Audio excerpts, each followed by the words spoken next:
Nosotros en Agenda Abierta les ofrecemos una recomendación de la mano de nuestra compañera de labores, Aiza García, la jefa de la corresponsalía en Ciudad de México, con una recomendación literaria. Este es el libro El mito de la transición democrática del académico y analista John Ackerman. Dejemos que sea Aiza quien nos cuente más. Tatiana, ¿qué tal? Muy buenos días. Es un gusto estar aquí nuevamente en Agenda Abierta para hablar de libros. Y bueno, este que les quiero presentar hoy se llama El mito de la transición democrática. Bueno, por supuesto, en México, se trata de México.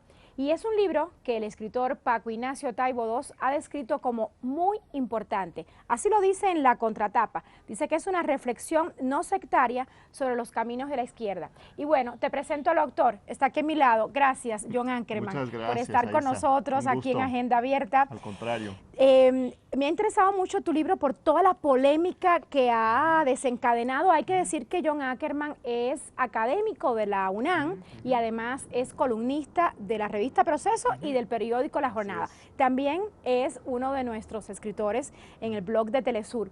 Pero bueno, John, vamos al grano porque tenemos poco tiempo para hablar de tu libro y hay que informar de todo lo que trata. Tú dices aquí, México se encuentra frente a un doble fracaso histórico. ¿Por qué? Pues es un doble fracaso porque nos vendieron la idea de con la liberalización económica y la liberalización política íbamos a pasar a una nueva etapa más moderna, democrática y desarrollada como el primer mundo, México, a partir del neoliberalismo. Pues no ocurrió ni uno ni el otro. Ni tenemos democracia ni tenemos desarrollo. Tenemos una destrucción de la economía nacional y tenemos un sistema político autoritario que lo llaman democrático. Lo que pasa es que utilizan ese concepto de democracia muy ideológicamente, muy políticamente. México sí es democracia, pero Venezuela no. Francia sí es una democracia, pero Rusia no.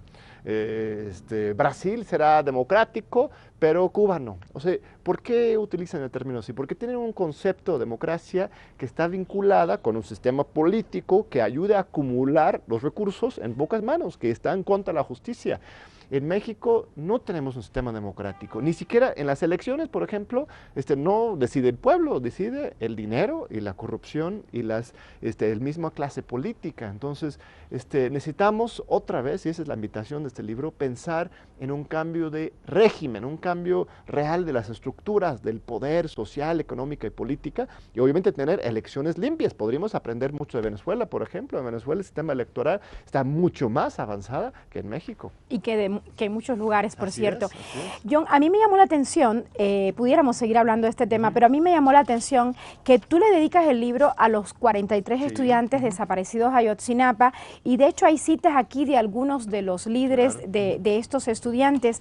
Este es un tema que cimbró México, como fue el escándalo de la Casa Blanca, como también fue la fuga del Chapo Guzmán. Estamos en terreno movedizo. Esta ha sido una época difícil para México. Difícil, pero también muy positiva. Estos movimientos que han surgido, el movimiento de Ayotzinapa, el movimiento de Yo Soy 132, el movimiento por las víctimas de la guerra contra el narco de Javier Sicilia, el movimiento de los maestros. También este libro es muy crítico, evidentemente, pero también muy optimista. Ahí seguimos el gran dicho y análisis de Antonio Gramsci, que dice pesimismo del intelecto, pero optimismo de la voluntad. Y al final de cuentas lo que estamos viendo ahí es que hay gran optimismo de la voluntad en los mexicanos. Tenemos grandes movilizaciones sociales cada año. Más recientemente lo de Ayotzinapa, si bien el hecho fue trágico, la respuesta social y política fue increíble. Tuvimos una movilización enorme y eso nos tiene que inspirar para demostrarnos a los mexicanos que sí se puede, sí podemos también tener una transición hacia un sistema más justo, más democrático, más participativo. México y Colombia son los únicos países en toda América Latina que nos han sumado esto que llaman la ola rosa, ¿no? Estas transiciones hacia gobiernos más progresistas, que tenemos una gran diversidad de ellos, desde Venezuela hasta Brasil, Uruguay, Ecuador, Bolivia, hasta Chile. México es el único país en que este descontento con el neoliberalismo no ha encontrado alguna salida política. Entonces, es la invitación a reflexionar por qué hemos fracasado y cómo podemos arreglar las cosas, articularnos, pensar en nuevas vías para construir un nuevo México. Bueno, pues ya tú lo has dicho, esa es la invitación y yo también los invito a que lean el libro de John Ackerman, académico de la UNAM y colaborador de Telesur, de la revista Proceso y de La Jornada, porque es un libro que va a las profundidades de lo que está ocurriendo en México y la verdad que vale la pena leerlo y después reflexionar sobre lo que has dicho. Muchas gracias, John, por estar con nosotros esta mañana aquí en Agenda Abierta. Regresamos a Caracas.